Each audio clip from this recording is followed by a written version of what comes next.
सीख रहे थे कि किस तरह से हम लोग HCF को लीनियर कॉम्बिनेशन में लिखेंगे ना। तो हमने कुछ कल एक क्वेश्चन देखा था कि किस तरह से HCF को linear combination of X and Y में लिखा जाता है। फिलहाल एक दो क्वेश्चन और देखते हैं कि कैसे लिखा जाएगा ना। तो आपके बुक में कोई क्वेश्चन है तो बताइए, इसको लिख के देखा जाएगा।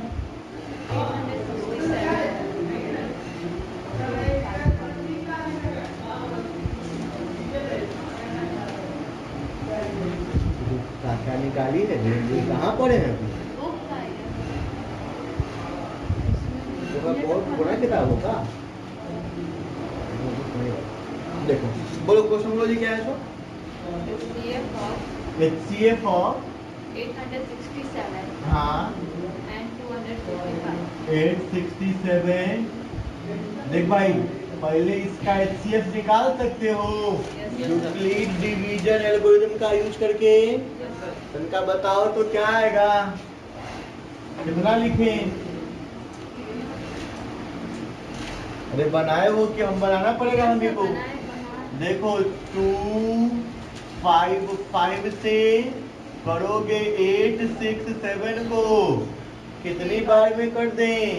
3 बार में। 3 पचे 15, 3 पचे 15, 1 16, 3 दूना 6 1 7, 2 0 1, यानी यहाँ होगा इंटू 3 और प्लस 102, यही होगा। तो अगले स्टेप में क्या हो जाएगा, ये 255 यहाँ आ जाएगा, 102 यहाँ आ जाएगा।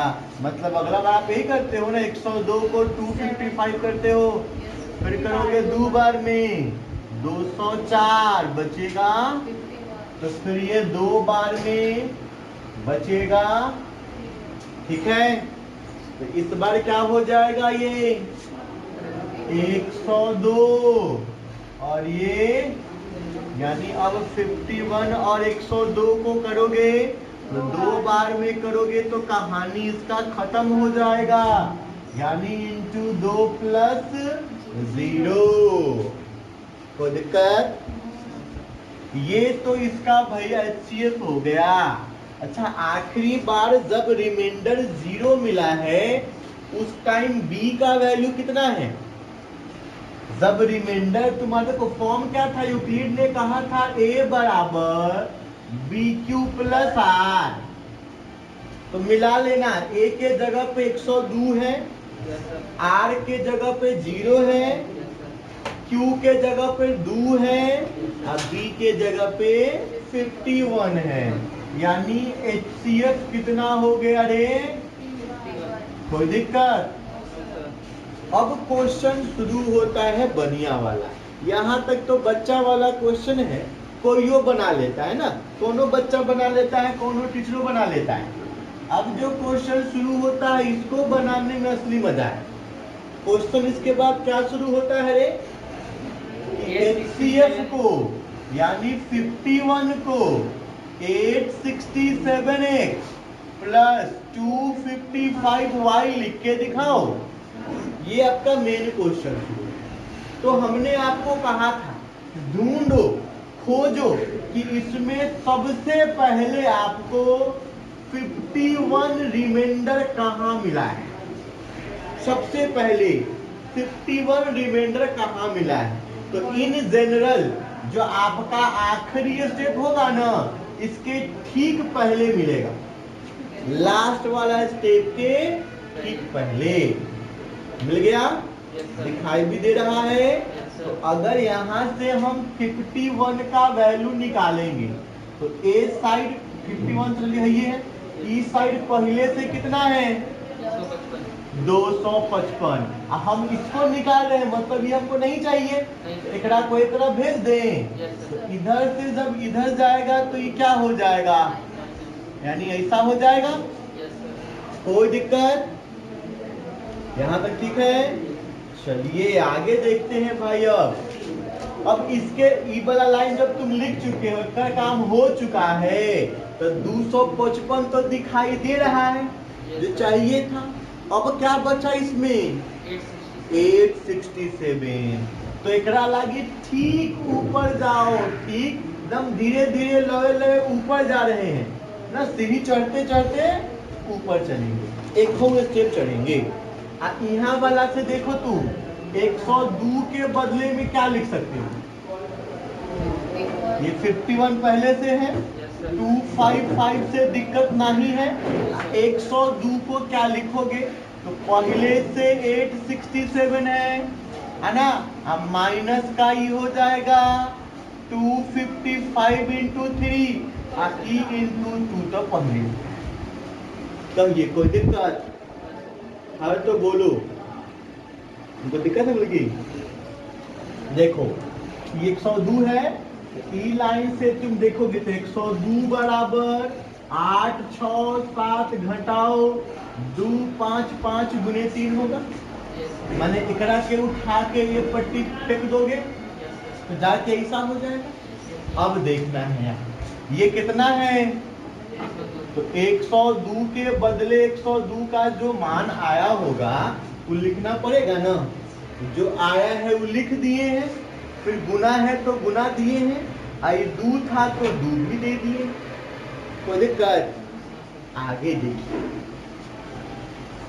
ये हुआ 51, ये हुआ 255 माइनस की 2 से गुना तो दोनों में करना हो, तो पहले इसमें करोगे तो 867 गुना 2 आई माइनस माइनस 255 गुना 3 गुना 2 हो जाएगा ना। अरे आराम देखिए, कोनो भारी लगे तो कहिएगा। 255 माइनस 8 6 7 गुने 2 अब प्लस 2 3 जाई कितना हो गया, यानी समझिए 255 यहाँ पर कै बेर है? 6 बेर। यहाँ पे कै बेर है? 1 बेर। तो टोटल कै बेर हो गया? 7 बेर। तो ऐसा ही लिखिएगा कि 255 हो गया 7 बेर माइनस 8 6 है कौन वाला लाइन? ये वाला लाइन। देखते ये माइनस प्लस तो माइनस, ये बाहर वाला से पहले इसको भी मल्टीप्लाई करेंगे और फिर माइनस माइनस इकरा से इकरो करेंगे तो इंटू 3 इंटू 2 हो गया।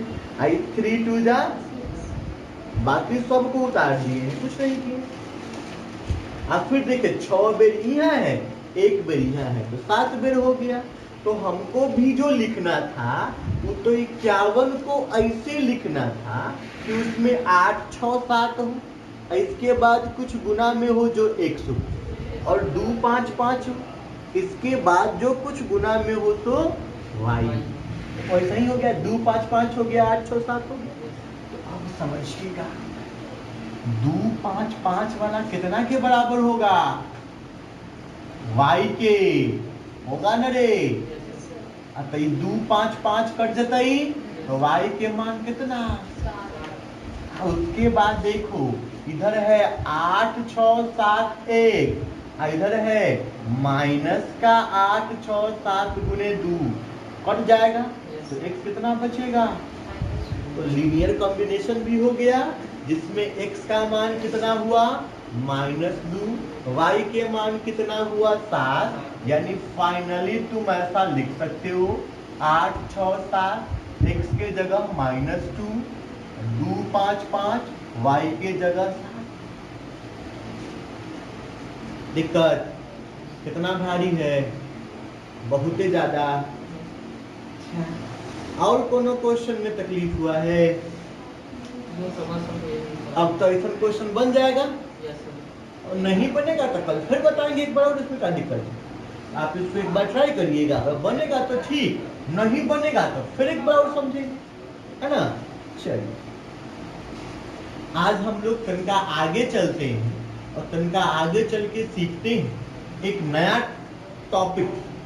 इस चैप्टर में एक नया टॉपिक आज हम सीखेंगे जिसका नाम होगा फंडामेंटल थ्योरम ऑफ अर्थमेटिक। आ जाओ आ जाओ इधर आ जाओ।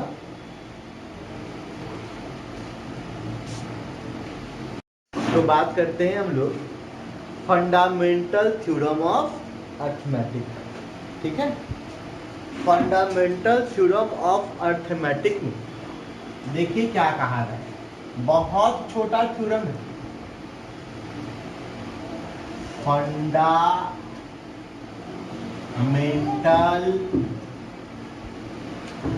Theorem of arithmetic. इसमें 2-3 वर्ड आया है, जिस वर्ड को हमें समझ लेना है। फिर ये ARI, हाँ, अर्थ। तो हमें इसमें 2-3 वर्ड आया है, जिस वर्ड को समझ लेना है, फिर ये समझ जाएंगे। और ये देखिए अर्थमेटिक क्या है। तो जब हम लोग मैथ पढ़ना शुरू किए थे बचपन के दिनों में, बचपन के क्लास से जब हम लोग अपना मैथ पढ़ना शुरू किए थे, तो सबसे पहले हमने क्या पढ़ा? हाँ ठीक है, हम ले लेते हैं। देखिए नहीं, हम ले लेंगे। देखिए जाओ, हम ले लेंगे। अब जाओ जाओ ना, हम ले लेंगे। हाँ देखो, तो बचपन के दिनों में जब हमने सबसे पहले HCF पढ़ना शुरू किया था, जब सबसे पहले हमने मैथ पढ़ना शुरू किया, तो मैथ में क्या सीखे थे? पहले काउंटिंग नंबर सीखते थे, 1 2 3 4, यही सीखे थे ना पहले। और जब 1 2 3 4 हम लोगों ने सीख लिया था, तब उसके बाद हम लोगों ने क्या सीखा?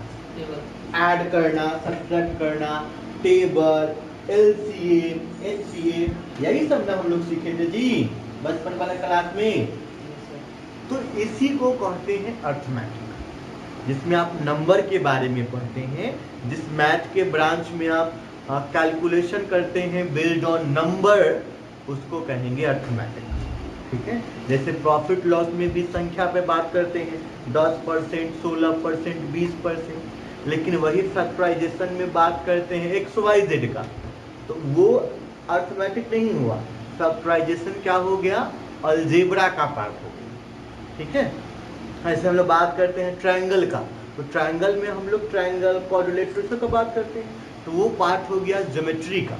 तो मैथ के कुछ डिफरेंट ब्रांचेज होते हैं, जिस ब्रांच में सबसे पहला ब्रांच जिसे बच्चे जानते हैं, जिसे हम लोग जानते हैं, वो सबसे पहला ब्रांच हमारा है अर्थमेटिक। दूसरा ब्रांच हम लोगों ने जाना था अर्थमेटिक के जस्ट बाद ज्योमेट्री, इसके बाद अलजेब्रा, इसके बाद मेंसुरेशन ना, इसके बाद हम कोऑर्डिनेट ज्योमेट्री 9th में देखेंगे, इसके बाद हम 10th में देखेंगे ट्रिगोनोमेट्री, इसके बाद 11th में देखेंगे कैलकुलस। तो ये सब कुछ मैथ के डिफरेंट ब्रांचेज हैं। तो इस ब्रांचेज में हमारा सबसे पहला ब्रांच के बारे में बात करेंगे अर्थमेटिक।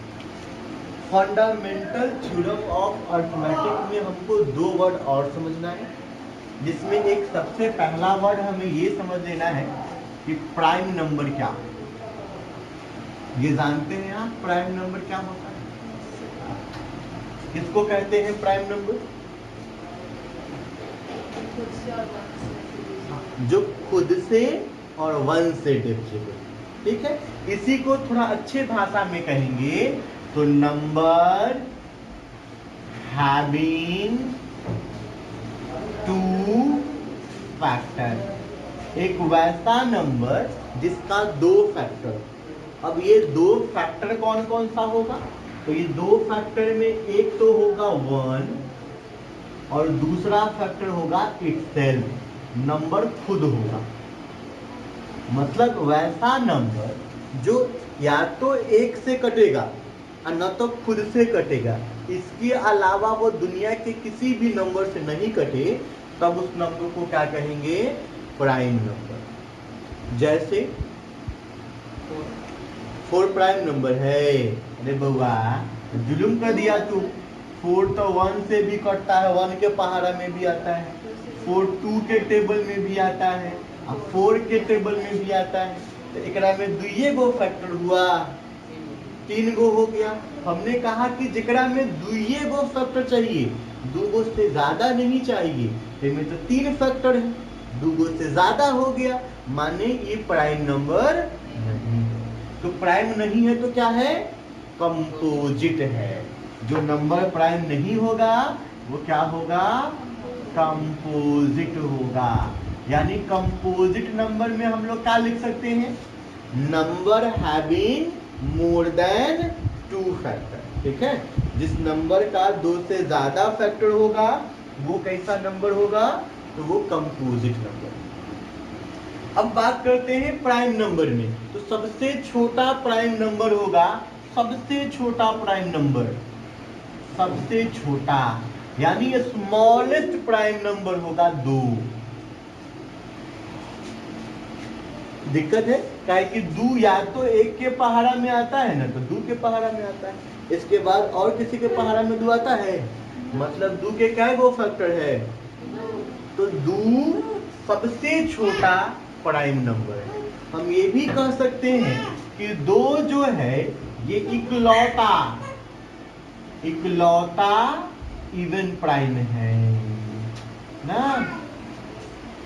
2 क्या है? इकलौता इवन प्राइम है।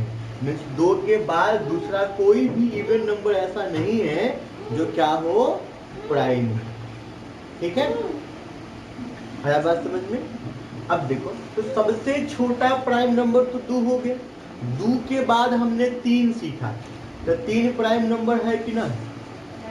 है। क्यों? क्योंकि 3 भी खाली 1 के पहाड़ा में आता है और न तो 3 के पहाड़ा में।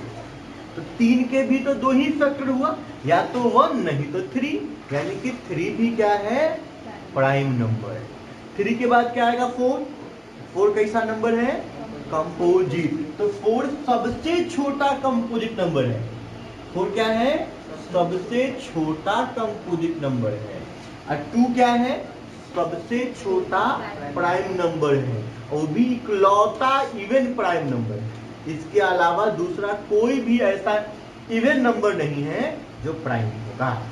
ठीक है, इसके बाद 4 के बाद किसकी बारी आएगी? 5 की।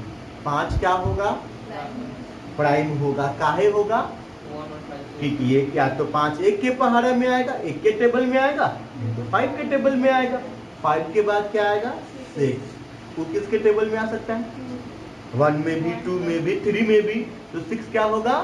Composite number. इसके बाद 7 तो प्राइम होगा। इसके बाद 8 कंपोजिट होगा। 9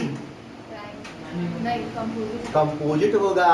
काहे कि 9 तो 1 के पहाड़ा में भी आता है, 3 के पहाड़ा में भी आता है और 9 के पहाड़ा में भी आता है। 1 के टेबल में हुआ, 3 में हुआ, 9 में हुआ, मतलब 9 के कितने फैक्टर हो गए? 3। हमको तो 2 ये चाहिए, इसलिए 9 क्या हो जाएगा? कंपोजिट नंबर हो जाएगा। कोई समस्या इसमें? आपको तो ये 2 बात समझ गए हम कि प्राइम नंबर और कंपोजिट नंबर क्या हो। अगर हमसे कोई पूछेगा कि बताइए 4 काहे के लिए कंपोजिट नंबर है, रीजन दो, why 4 is a composite number, हम क्या कहेंगे? Because 4 has more than 2 factor. क्या लिखेंगे हम रीजन में? Because 4 has more than 2 factor, so 4 is a composite number. हमसे कोई पूछेगा बताओ 11 प्राइम नंबर काहे है, तो हम क्या कहेंगे? 11 हैज ओनली 2 फैक्टर, या तो 1 ना तो 11, तो इसलिए वो प्राइम नंबर। समझ में आ गया? तो प्राइम नंबर, कंपोजिट नंबर हम किसी को बता सकते हैं, उसको प्रूव करके दिखा सकते हैं, उसको समझा सकते हैं क्या। ठीक है, अब चलते हैं फंडामेंटल थ्योरम ऑफ अर्थमेटिक के ऊपर। तो फंडामेंटल थ्योरम ऑफ अर्थमेटिक जो है ना, वो यही कंपोजिट और प्राइम नंबर के बारे में दिया गया और कहा गया कि दुनिया के कोई भी कंपोजिट नंबर हो, इस दुनिया में कोई भी कंपोजिट नंबर लेके आ जा, चाहे वो कितना हो बड़ा काहे नहीं हो, अरब में हो, खरब में हो, कुछ भी हो, तुम कितना भी बड़ा से बड़ा कंपोजिट नंबर लेके आ जाओ, हम लोग उसको प्राइम नंबर के प्रोडक्ट में लिख सकते हैं। क्या कर सकते हैं? प्राइम नंबर के प्रोडक्ट में लिख सकते हैं। यानी इसके बारे में लिख लीजिए, it says that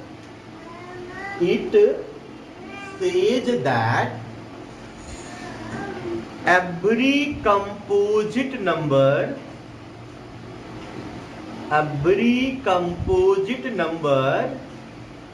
can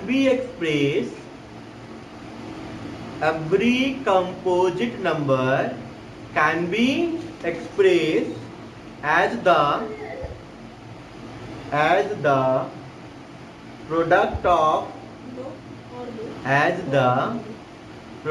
of prime numbers,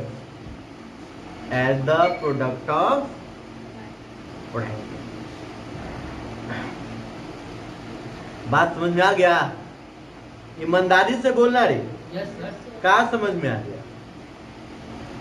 वही कि सर हम किसी भी सर कंपोजिट नंबर को प्राइम नंबर को लिख सकते हैं।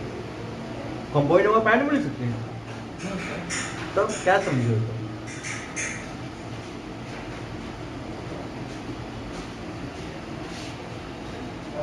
क्या समझे हो?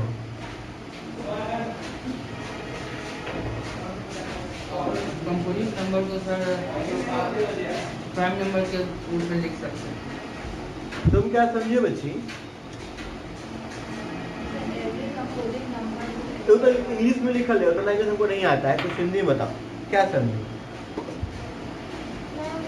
मेरा अंग्रेजी थोड़ा कमजोर है। जितना भी कंपोजिट नंबर है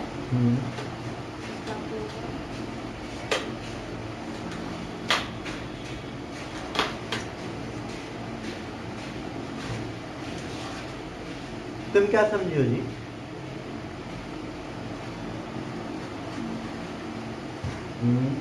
ये अभी ने पूछे रे, समझ में आया तो हाँ आ गया पूरा आ गया। क्या आ गया? उल्लू सब अभी पूछे ना, समझ तो हाँ आ गया बहुत आ गया। ये नहीं आए तो कहो भाई नहीं आया है, वो को कहता आ गया, सब आ गया, सब ठीक, सब ठीक। देखो, तो जब चीजें समझ नहीं आए, जब आपको नहीं पता चल रहा हो क्या है, तो पूछिए। क्या करिए? पूछिए।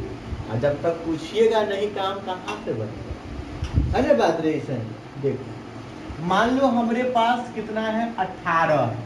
ये बताओ 18 प्राइम नंबर है कि कंपोजिट नंबर? Prime number. ये 18 तो 2 के पहाड़ा में भी आता है, 3 में भी आता है, तो ये कंपोजिट हुआ ना। तो देखो फंडामेंटल थ्योरम लगाएंगे। ये कहता है कि 18 ये तो भले ही भाई कंपोजिट है, लेकिन इसको हम प्राइम नंबर के प्रोडक्ट में लिख सकते हैं। क्या लिख सकते हैं? प्राइम नंबर के प्रोडक्ट माने जानता है, अरे गुना होता है रे, प्रोडक्ट माने गुना होता है। तू लोग का भी अंग्रेजी कमजोर है। देखो, ये बचपन के दिनों में एलसीएम निकालना सीखा था ना, ऐसा तो सीखे थे कि बउआ बताओ 18 सबसे पहले कौना के पहाड़ा में आता है? तो हम लोग 2 के पहाड़ा पढ़ के देखते थे कि आ रहा है कि नहीं। तो देखेंगे पढ़ के आ रहा है तो 2 से लगा देंगे 9 बार। अब 9 है तो फिर अच्छा बताओ कि 9 2 के पहाड़ा में आता है तो 9। अब 2 के बाद कितना के पढ़ोगे? 3 के। आ गया? यानी कि तुम 18 को 2 गुना 3 गुना 3 लिख सकते हो।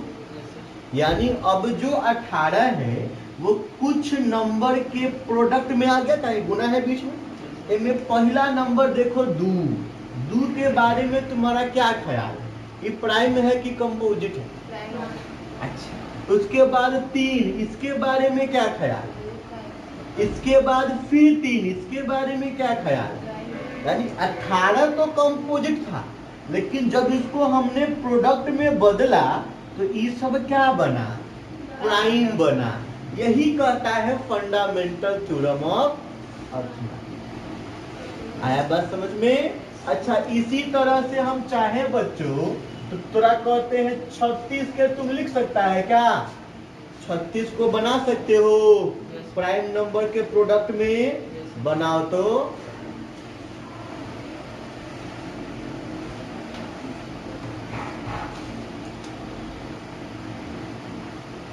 2 into 2 into 3 into 3।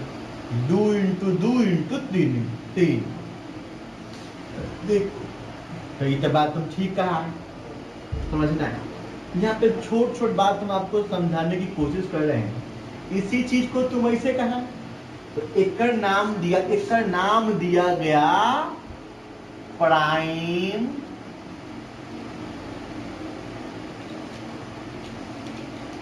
फैक्टराइजेशन। का नाम दिया गया ना।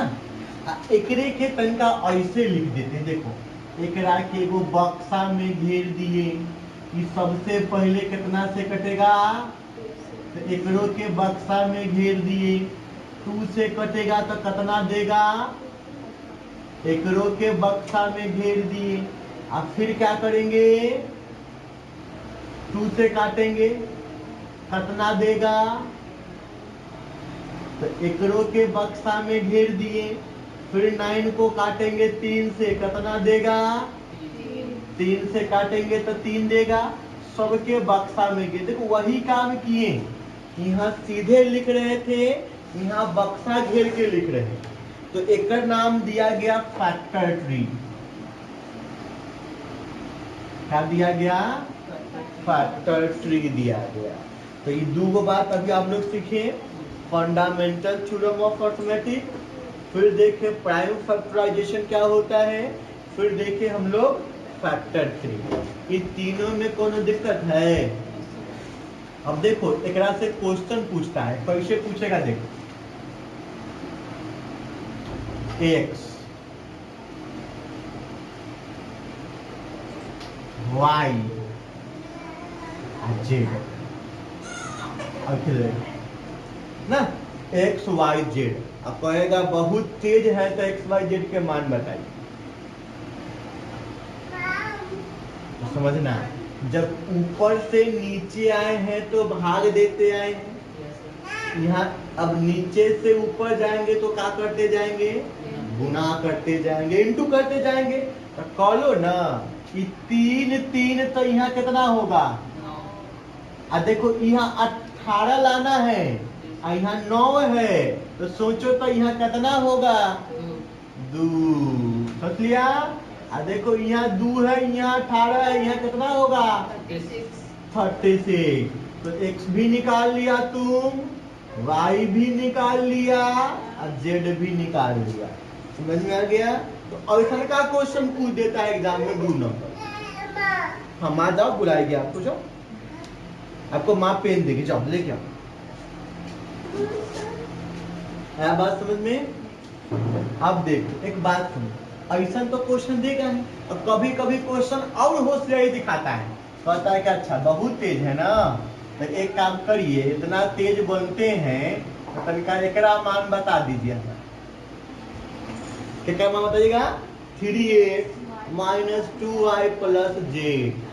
अच्छा एकरे मान बताने के नहीं है, देखो 3 के 3 लिखेंगे, आई कितना है, हमने कितना निकाला है, 9 लिख देंगे। 2 का 2 लिखेंगे, कितना है, y, हमने y को क्या निकाला, प्लस z कितना है, 36।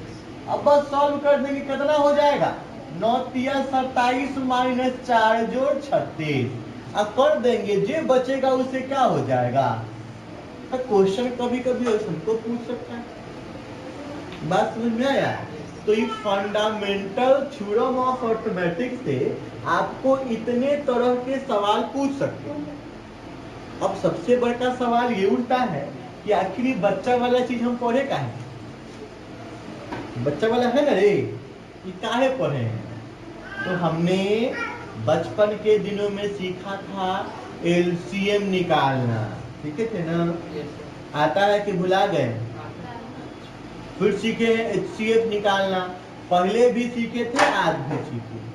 तो एक बार और हमको सीखना है एलसीएम और एचसीएफ निकालना। अभी तो सीखे थे यूक्लिड से एचसीएफ, अब सीखेंगे प्राइम फैक्टराइजेशन मेथड से एलसीएम और एचसीएफ निकालें। तो अब हेडिंग बनाइए। अगर आपको फंडामेंटल थ्योरम में एग्जांपल नोट करना है तो इसको नोट कर लीजिए और फिर हेडिंग बनाइएगा LCM and HCF by prime factorisation method. हाँ, बात कर रहे थे हम लोग कि फंडामेंटल थ्योरम ऑफ अर्थमेटिक तो हमने देख लिया। अब इस फंडामेंटल थ्योरम और अर्थमेटिक के दम पे बेसिस पे क्वेश्चन को कैसे किया जाएगा तो देखिए। एक पहला क्वेश्चन देखते हैं, दूसरे क्वेश्चन देखेंगे हम लोग। पहला क्वेश्चन है, वो क्वेश्चन तुमसे पूछते हैं, बड़ी आसान क्वेश्चन पूछते हैं। 5 4 3 2 जोड़ 3। पूछा तुमसे कोई, बताओ बउआ कि कंपोजिट है कि प्राइम है? कि कौन नंबर है, कंपोजिट नंबर है कि प्राइम नंबर है? अभी हमने पढ़ा है कंपोजिट नंबर किसको कहेंगे? यदि इसका 2 फैक्टर होगा तो कंपोजिट नंबर, नहीं प्राइम नंबर होगा। अगर इसका फैक्टर 2 से ज्यादा होगा तो ये बन जाएगा कंपोजिट नंबर। तो बात ये है, ये जो है अभी तो क्या है, कैसे मालूम चला? वाह, दुनिया के सबसे अगर वर्स्ट काम हो सकता है इस क्वेश्चन को सॉल्व करने में, सबसे घटिया तरीका कुछ है तो ये है कि करा के गुना करो, अब फिर 3 जोड़ो 5 का 20, 6 120, जोड़ 3 123। अब देखो 2 से करता है कि ना, 3 से करता है कि ना। ये दुनिया के सबसे घटिया तरीका, ठीक है? इस क्वेश्चन को सॉल्व करने का ये सबसे घटिया तरीका है। घटिया तरीका तो आप देख लिए, अब अच्छा तरीका देखो, आंख खोल के देखो। यहाँ क्या है, यहाँ भी क्या है, दोनों में है। यहाँ प्लस है ना, तो प्लस के एने वाला ये दूसर टीम है, ई दूसर टीम है। दोनों टीम में 3 है तो 3 को निकाल देंगे कॉमन, तो इनमें क्या बचेगा? 5 4 2 जोड़ बचेगा। अच्छा, अब देखिए, आप इसको कॉमन निकालने मतलब गुना करने वाला तो लिख सकते हैं, इनमें तो कहीं कोई दिक्कत नहीं होगा। अगर होगा तो कहिए हमको, अभी नहीं होगा ना। अच्छा, अभी देखो, अभी ये में क्या वो फैक्टर है, एगो 3 से तो कटेगा ही। इसके अगर इसके नीचे तुम 3 रखोगे तो 3 से 3 तमाम हो जाएगा, माने 3 से तो कट रहा है। अगर एगो फैक्टर हो गया, अब मान लो इसके नीचे तुम इसको रखोगे तो ये कट जाएगा, मतलब 2 गो फैक्टर हो गया। आगे देखो, ये हमको ऐसे करना नहीं, हमको समझना है, करना नहीं। आप किसी भी संख्या में गुने 1 लिख देंगे तो कोई दिक्कत, लिख ही सकते हैं। +1 कहाँ से? ये 3 जब कॉमन गया होगा तो क्या बचा? नहीं बचा, तो उसने लिखे हैं, समझ में आया?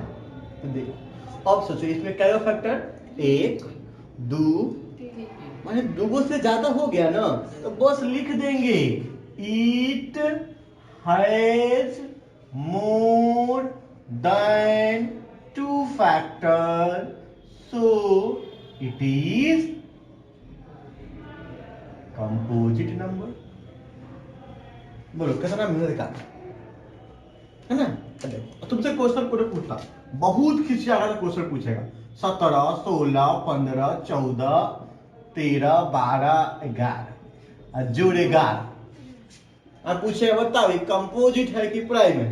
तो एक बैठ के गुना करते रहेंगे हम, है ना? क्या करेंगे, क्या कॉमन जा रहा है? 11 लिखेंगे, और फिर क्या लिख देंगे, इंटू 1 अपने मन से डाल देंगे, और फिर यही रीजन लिखेंगे कि it has more than 2 factor, so it is a composite number. बात समझ में आ गया? ऐसा क्वेश्चन बना लीजिएगा। दूसरा कुछ 20 रहेगा तो कोई दिक्कत नहीं, कुछ रहे कुछ रहे, यहाँ 72 कहने रहे। तो देखो ई एगो टीम है ना, उधर प्लस का इधर कितना रहे, 20 20 रहे, कोई दिक्कत नहीं। देखो ये भी 15 का मतलब 5 3 होगा, अब 20 का मतलब 5 4 तो 5 इसमें से कॉमन। चला गया। और इसे हम बना लेंगे ना, हम जबरदस्ती बनाएंगे, उसको कॉमन दिखा देंगे। अगर यदि किसी भी सूरत में कॉमन नहीं जा पा रहा है, मतलब कुछ भी करने के बाद कॉमन होने का कोई चांस ही नहीं है, तो क्या कह देंगे कि वो प्राइम है ना। हाथ जोड़ लेंगे कि हमसे नहीं होगा, खत्म कीजिए इसको। ठीक, छापना है, छाप लीजिए इसको।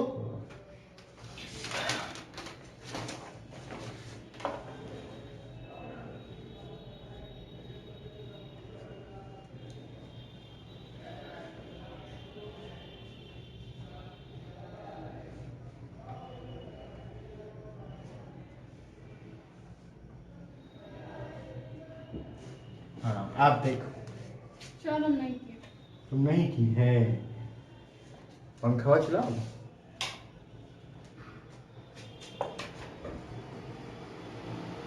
मिटा दूं? No sir. नो सर, इतना देर में तो रामायण महाभारत गीता सब लिखा जाएगा। इतना देर में एक आदमी रामायण महाभारत सब लिख के खत्म कर देगा, जितना देर में तुम उसको उतार नहीं पाओगे। सर ये क्या लिखा? इस फैक्टर स्टोरीज कंपोजिट देखो, तो वहाँ पे इंटू करके प्लस किया तो 120 3 से कटता है, 1 2 3 जो है ना 3 से कटता है। देखो, चलो, तो अब हम लोग सीख रहे हैं क्या निकालना, LCM एंड HCF निकालना। किसके मदद से? Prime factorisation. एक क्वेश्चन लेते हैं 48 एंड 36, ये क्वेश्चन है, और इस क्वेश्चन की मदद से आपको हम समझाने की कोशिश कर रहे हैं, समझ जाइएगा, या तो आपके लिए खून थोड़ी बकोड़ देंगे हम। ये 48 प्राइम फैक्टराइज तो करिएगा, 2 से करिएगा। अच्छा, एक के बेर 6 से कर दें,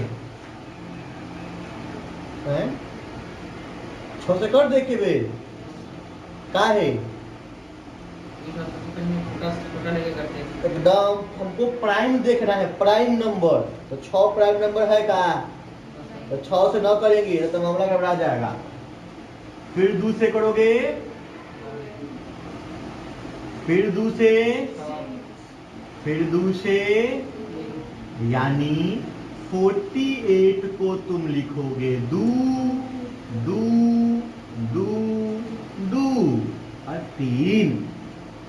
ठीक है, अब करते हैं किसको, 36 को, तो 2 से 18, 2 से 9, 3 से 3, यानी अब तुम 36 को लिखोगे 2 2 3 1। ठीक है, आपको निकालना है HCF ना, तो फिर 2 गो टीम है, एगो टीम ये है, दूसरा टीम। अब देखिएगा कि ये दोनों टीम में, टीम A है और ये टीम B है। देखिए कि दोनों टीम में काका कॉमन है, दोनों में है, दोनों में है, तो दोनों टीम में कॉमन क्या क्या हुआ, 2 2 3, तो HCF हो गया 12। ठीक है, अब देखिए LCM, बस टेक्निक है और कुछ नहीं। LCM में जो कॉमन था ना, पहले उसको लिख देना। ठीक, देखो हम यहाँ लिख दे रहे हैं, HCF में लिखना है कॉमन, यानी वैसा जो दोनों में हो ना। LCM में ध्यान देना, LCM में पहले तो कॉमन लिखेंगे और फिर जो बच जाएगा ना उस सब को लिख देंगे, उस सब को लिखेंगे, जो बचेगा सब को। देखो, तो कॉमन तो लिख दिए, अब एकरा में क्या बचा है, ऊपर वाला में दू गो दू और नीचे वाला में एगो तीन, तो गुना कर दोगे। ठीक है, समझ में आ गया। अब देखो इसी को कुछ लोग ऐसे भी समझाते हैं, वो भी समझ लो। पहले तो तुम 48 को लिख रहे थे, तो 1 2 3 4 गो दू है, माने दू के पावर 4 गुने 3। ठीक है, 36 का देखना, 1 2 3 नहीं, दू के भी दू और 3 के भी दू। समझ गया? तुमको ऐसे समझ आ जाएगा तुम वैसे बनाना, वैसे आएगा तुम वैसे बनाना, लेकिन बनाना जरूर। हाँ देखो, HCF में ध्यान दीजिएगा, सबसे कम पावर वाला जो दोनों में हो, क्या लिखेंगे? सबसे कम पावर वाला जो दोनों में हो। तो देखो दोनों में दू है ना, यहाँ दू के पावर 4, यहाँ दू के पावर 2, हमको कौन लेना है? कम पावर वाला। तो कम पावर वाला के नाम पे हम किसको लेंगे? दू के पावर 2 को लेंगे। और दोनों में तो तीनों मिल रहा है, और देखो 3 के पावर यहाँ कितना? 1, ए में कितना? तो हमको तो कम पावर चाहिए ना जी, तो कम पावर कितना हो जाएगा? तो कितना हो गया?